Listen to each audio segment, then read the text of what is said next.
WFNZ host Travis Tibbon Hancock to join me. Like I said, this is a big time NFL show. Subscribe, smash the like button, and we're just waiting for Travis Tibbon Hancock to join me. Travis Tibbon Hancock, the 5-time Grammy Platinum Award winner. So, looking forward to T-Bone join me in about a second or two. If not, I will send T-Bone the link again, and then he will join me, and we will talk Carolina Panthers, NFL football, right here on my channel. It's a big time show with a big time guest and a big time calls. If you're not a subscriber, please subscribe to my channel. If you like football, you like sport, you like food, you like everything except politics and religion, this is the right channel for you to be on. So, like I said, my name is Shaked Bar-Tal. I'm a Panthers fan, as you can see. I'm wearing the number 9 Bryce Young jersey, which I think Bryce will have a great season. How good of a season? You'll have to wait for T-Bone to join me, and then I will tell you guys. So, I hope everyone had a great day, a great day, great Thursday. Looking at the sky over there, it's about to be raining, maybe even lightning, thunderstorm, but what's up, Grohl? I don't think Kyle Bailey's welcome on this show. I really don't. After he kept calling me Cooper Flag, which I'm definitely not Cooper Flag. How can I be a Cooper Flag when I'm a UNC fan? So that is impossible. That is impossible. Plus, Kyle Bailey has no idea who I am. Who I am. Travis Tibbon Hancock and everyone else know who I am. So no, Kyle Bailey doesn't have an open invitation, but you do. The two girls. We need to get you to host with me on a show to have you on as a guest. So DM me and let's figure it out. Yeah, think born. Let me send him the link again. He said it's not working.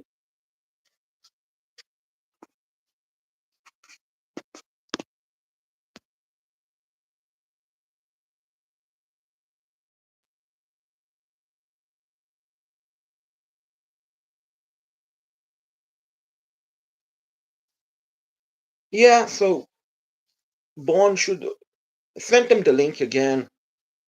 And I'm glad Born agreed to join us tonight.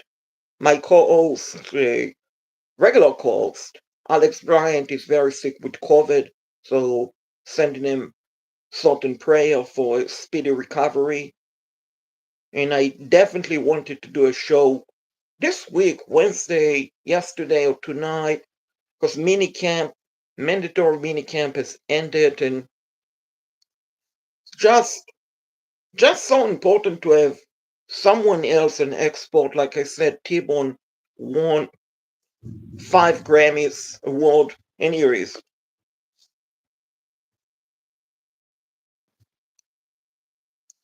Good evening. Can you hear me okay?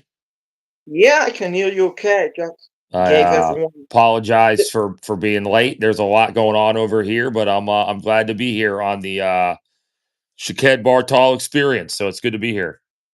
Yeah, I just told everyone how many Grammys you won and all of that, the platinum and all of that. But anyhow, last time you were on the show, obviously we didn't have free agency, we didn't have the draft, and I like my opinion. This team is very good on paper. This team is very good. Can I And interrupt you real quick on something here? I yeah, forgot I was coming on tonight. So I took my sleep time gummies before I came on. and I'm rather high right now as I talk to you, so I had to wear my sunglasses. Between that and my neighbors that smoke the marijuana and it comes through the vents, I'm pretty much blitzed out of my mind here. But I'm gonna give you the best that I have here. So we'll put Sure. that out there. So, Yeah. I mean, so wait, so if you're predicting that the Panthers go undefeated preseason and regular season and Yeah. will win the Super Bowl by 40 points, does that mean you're high? Or does that mean you believe in it? Whatever is said on the gummies, it doesn't count. It's a rule of the gummies. So yeah. So I Right. apologize for that. I apologize for looking like um quite Not frankly not a blind man, but this is how I'm going to have to do it right now. Yeah. right, not looking like the Knicks coach, which the former Knicks coach, which Why we're only 2 minutes in and you're going there already. And by the way, it's a tough week for him. He got let go. Can you maybe let that go now, please? yeah, I'm sorry. It's Okay, all right. no. Anyway, back to the topic. The Panthers. So I think Born, this team on paper can be very dangerous, especially on offense. Defense, you know my opinion about the Vero, but my concern, and then I will let you talk, of course. I'm not why they haven't signed either Jair Alexander or making a trade for Jalen Ramsey or Greg Newsom from the Browns. And then it's safety. We need a safety. Maybe Isaiah Simmons, eh, maybe Justin Blackburn, one, or maybe Rasul Douglas at cornerback. If they can address both of those positions on paper, I think this team is a very dangerous team that will win the NFC South and maybe win a playoff game or two.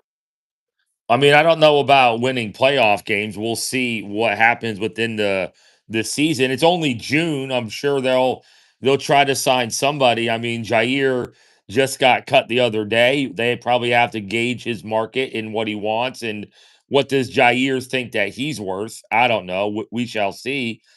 Justin Blackman's an interesting idea. Jalen Ramsey to me, you have to trade for him as of now.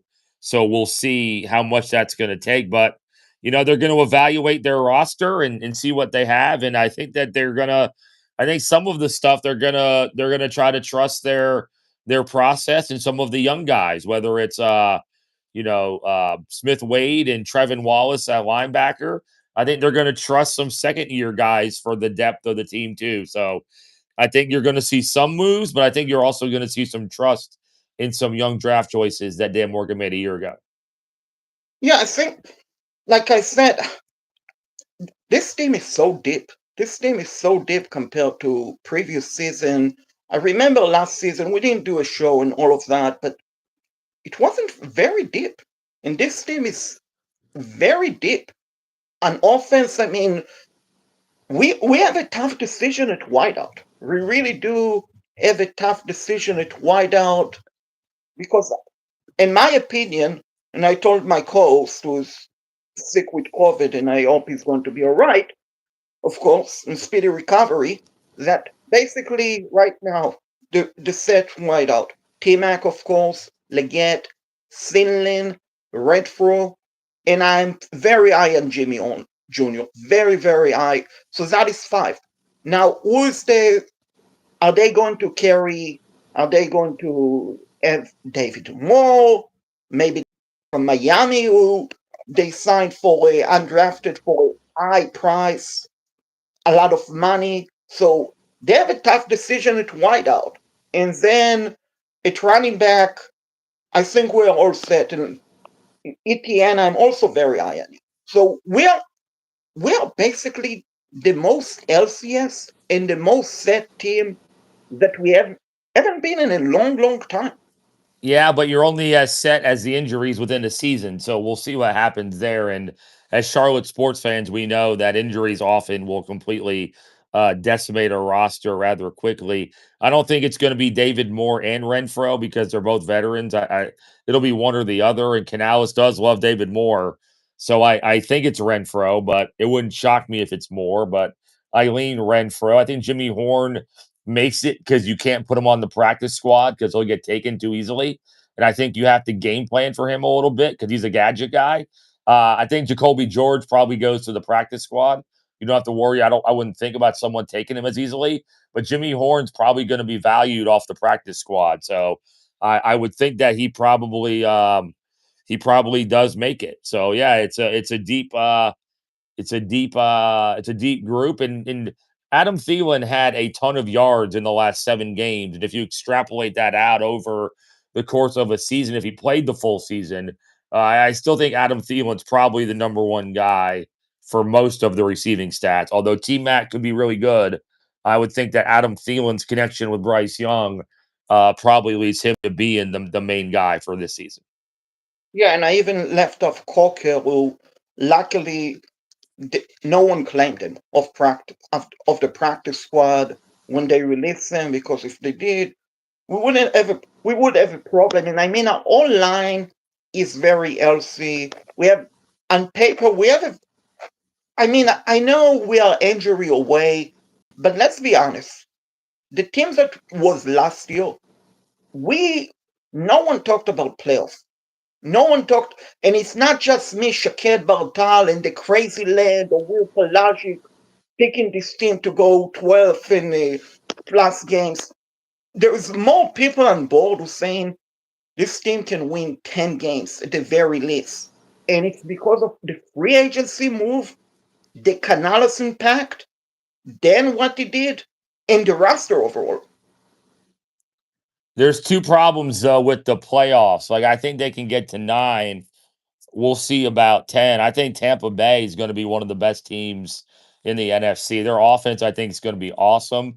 If Tampa Bay defends better, like that team is loaded for bear. So I don't really see, unless they get decimated by injuries, I don't think the Panthers are going to pass Tampa for this particular season. And the other problem with the playoffs is, does Dallas, you've got Philadelphia and Washington in the NFC East. What's Dallas? We don't really fully know. I don't think yet. NFC West has come back to earth a little bit. NFC South, we know what that is. But the NFC North to me would scare me from the playoff perspective because we know Green Bay's good.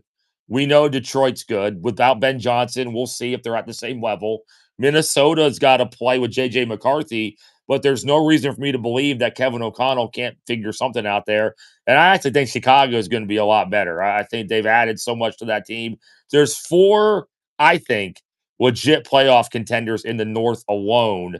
You've got to deal with Tampa Bay. You're going to need some of these teams, whether it's Minnesota, Chicago, Dallas.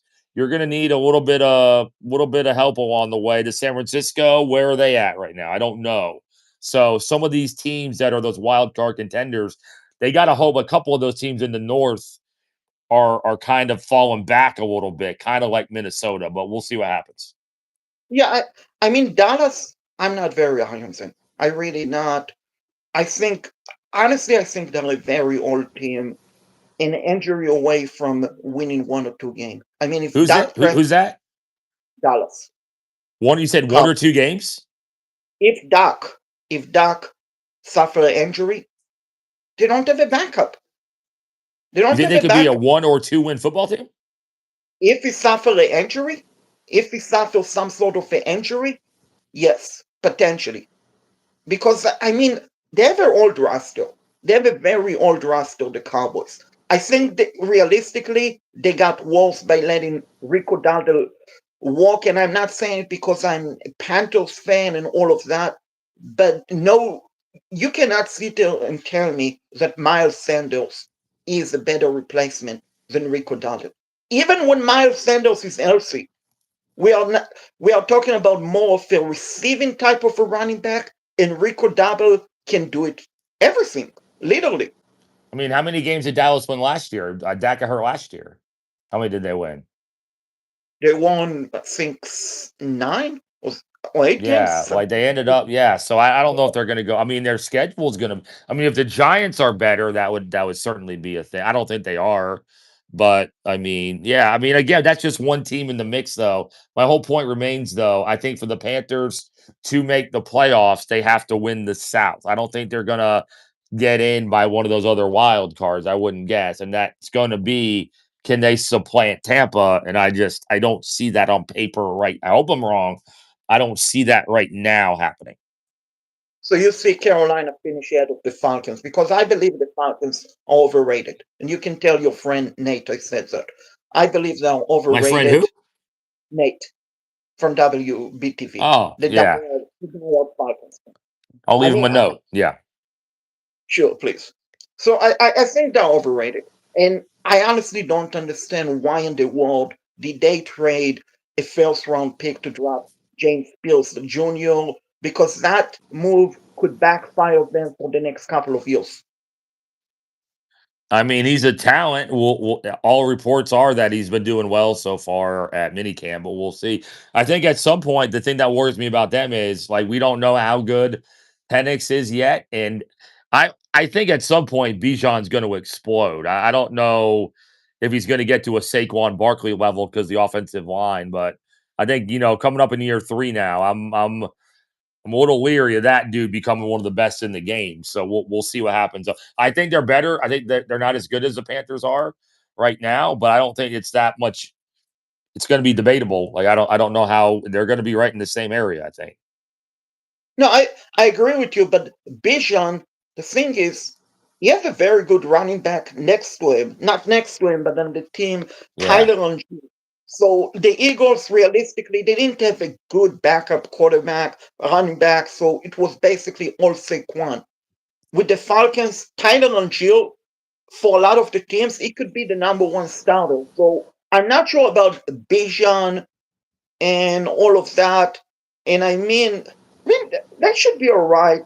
And I mean, as far as the NFC North, the Lions, I truly believe losing Ben Johnson and Aaron Glenn will set them back. Will set them back to some. But speaking of the Lions and the Panthers, and I've said it on X and I've said it on my show, and I like to get your take on it. So basically, last year when Canales was hired, I basically stated Canales is like the next Dan Campbell. Now, not as far as using the F word and all of that, but energy wise, there is similarity. Now, I also said last year that Panthers team, prior to the start of the season, will have a similar path to the Lions team that did not make the playoffs but set it up. And in my opinion, there is so much similarities between the Lions team. The first year did not make the playoffs. Second year won 9 games and basically were eliminated by the Seahawks a couple of hours earlier in this Panthers team. I don't know if we will be eliminated on week 18, but I see so much similarity. Yeah, you would hope so. The only difference I would say is there's still some unknowns of the recent draft choices in that early Lions run under Dan Campbell with Brad Holmes, the GM. At one point during the a couple years ago, their first 25 draft choices that he made as a GM, 24 of them were on the active roster. They literally hit on almost every single draft choice that they made. And, there's still some question marks here. Jonathan Brooks is already out, so there's one gone. So, for them to be equal to the Lions, they have to hope. The Lions are extremely deep because they hit on every draft choice. And that's why guys like Trevin Wallace, Smith Wade, all these guys we talk about have to perform for them to be any good. And even if the Lions do fall back a little bit, I mean, what are they falling back to? Like 11 wins, 12 wins? They're still going to be a really good football team because of how they're built. So, yeah, I think the Lions will have a little bit of a fall off, but I don't think it's going to be drastic enough to take them really out of the mix yet or anything. And also the Vikings. I mean, we make jokes about Sam Darnold's Twitter and so on, its personality, but a big reason why they were so good last year was because of Sam Darnold. Now, they have a rookie, basically a second year, but for all intents and purposes, a rookie quarterback who last season suffered an ACL. So we don't know how he is going to be. I mean, they have a great coach, and I give them that.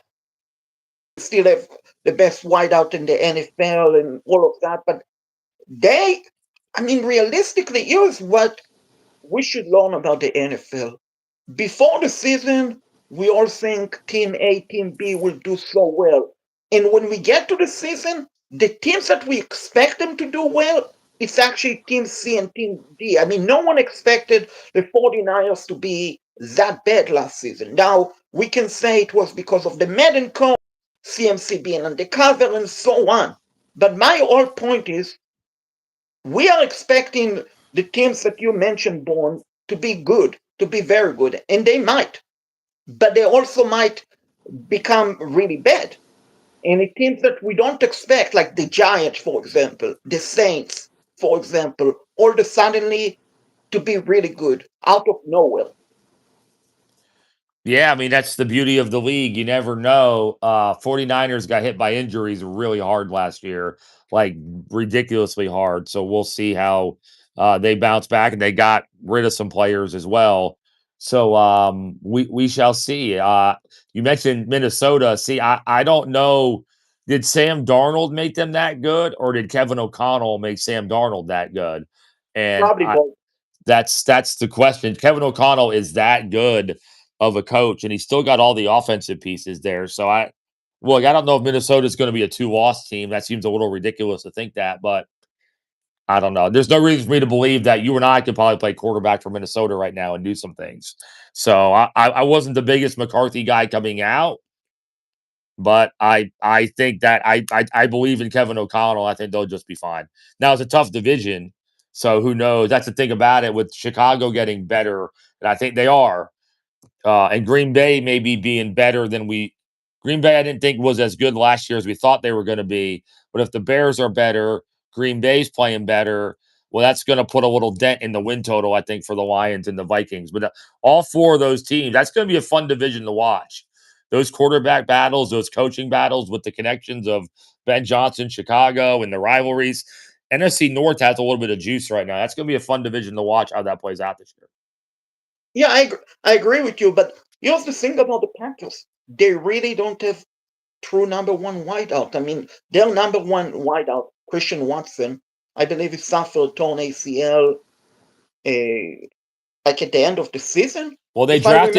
They drafted Golden out of Texas. He might win Rookie of the Year this year. That's how good he might be. So you think he will put up better numbers than T-Mac?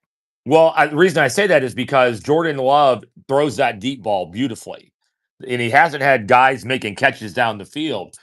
If Golden just burns by people, I think T Mac might be an overall better talent, but in terms of playing in Green Bay, they're just going to send Golden deep, and he's going to catch so many flies that I could see him having a ton of big plays, especially as the year goes along. So I don't know. I think that Matthew Golden's going to be that dude for Green. I think he's that good. Yeah.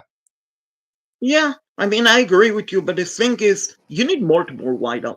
In my opinion, you need multiple really good wideout to have a great season. And I'm not very sold on Jordan Love, to be honest with you. I think he's a good quarterback, but I don't think he's a great quarterback, in my opinion. But the only will be to be determined. But so anyway, what is the ceiling, the most you can see the Panthers will win and the lowest that they will win?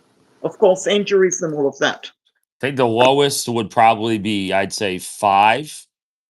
But again, it could be worse if they got really injured and say like Derek Brown went out again, God forbid. Say 5 is the lowest. I would say like the high end total would be 11, like way high end, like if everything went right. And that includes Tampa Bay falling off for their own reasons. That, to me, it's so predicated on Tampa Bay in those 2 games at the end. So if Tampa Bay has problems and they get injured, and maybe that opens up 2 more games. I don't see it right now. So I'd say that's why I have them at 9, but I'd say 5 is the lowest.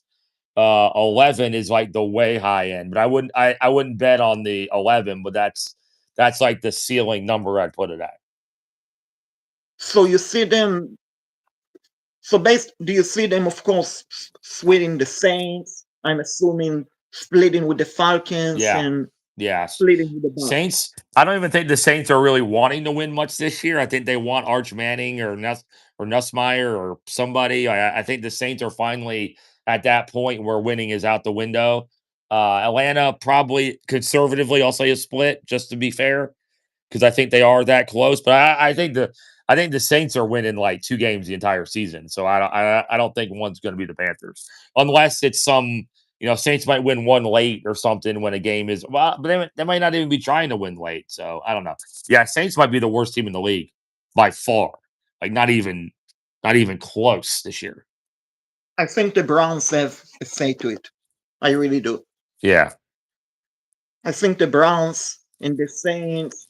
But speaking of the Panthers, I mean, I don't know if Coach Canales is sick or did he yell so much because I listened to his press conference today and he basically ran out of voice. It's probably because he probably hasn't yelled in a while because it's a new season. So he probably like blew his voice out without talking a lot lately like that. So it happens. So he'll be which all is right. which is great. I mean, I really like his energy. I didn't like Yeah. the Pepsi clown. I didn't like the Pepsi clown energy, the one in Lincoln, Nebraska. I didn't like Yeah. the quiet, nice guy who was fat. So I'm definitely a big Canales fans, and I really hope he will take us to the promised land. I mean, the promised land this year. I don't think they will win the Super Bowl, but I mean, realistically, no one know because the NFL is so crazy. I mean, no one in 2015 saw this team winning 15 games. No one did, especially with Calvin Benjamin injury. No, I had about 7 wins. And they like they couldn't go any further over that. So no, like I had 7 wins after Kelvin Benjamin got hurt because I didn't think they had a chance, but they did. Hey man, thanks for having me. I gotta get ready here for the I mac was and going to bone. say, Yeah. yeah, something quick. I'm sure your boy JJ Jensen is extremely happy that Madden finally added the position of long snapper. So no more 36 rated tight ends that EA recommend every year to cut JJ. Yeah, because what's his tight end rating? Like a 39 or something like that, isn't he? 36. 36. 36. Yeah, it's finally our guy gets a little respect, right? It's good to see it. So Right. So uh, appreciate you jumping. all right, man. We'll do it again soon. Okay. Thanks for having me. No problem. Have a good night, one. You too, man. So that was Travis T-Bone Hancock. Join me on my show tonight. Really appreciate Bone join me. And I hope everyone had a great time, guys. Really did. We'll do it again. My name is Shaked Bar-Tal, and God bless you all. Good night, everyone.